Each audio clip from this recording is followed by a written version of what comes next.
10 நாள் கந்தசஷ்டி கவசம் படிப்போம். 11ஆவது நாள் ஒன்றும் நடக்கலை. சும்மா யூடியூப்ல பொய்யா சொல்றாங்க போல் இருக்கு.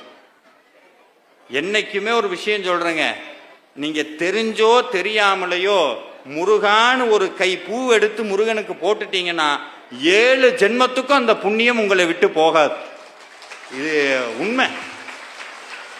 ஆனா அந்த புண்ணியம் நமக்கு வரணும்னா அதுக்குன்னு சில காலகட்டம் தேவை. இந்த பாசி பருப்பு இருக்குல்ல, பாசி பயிர், அதை முளைச்சு வச்சா எப்போ முளைக்கும்? 3ஆவது நாள் 4ஆவது நாளே முளைஞ்சது. தேங்காய் தென்னை இளநீரை புதைச்சி வச்சா எப்போ முளைக்கும்? ஒவ்வொன்றுத்துக்கும் காலம்னு ஒன்று இருக்கு. நம்ம பண்ணக்கூடிய பூஜை அத்தனையுமே விதை மாறி விதைக்கிறது நம்மளுடைய கடமை.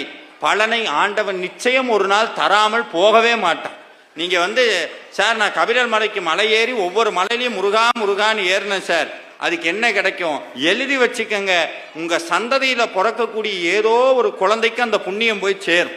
அந்த புண்ணியம் போய் சேரும். இன்னைக்கு நீங்க இங்க உட்கார்ந்து முருகனுடைய பொருளை, சாமியினுடைய பெருமையை கேட்குறீங்களே, இது ஹோமகுண்டத்திற்கு சமம். நீங்க செய்யக்கூடிய ஒவ்வொரு பூஜையும் சாமியோட சேராம வர. ஆனா நம்ம கிட்ட கர்ம வினைன்னு ஒன்று இருக்குல்ல, அதை மாத்துறதுக்கு கொஞ்சம் நாள் ஆகும்.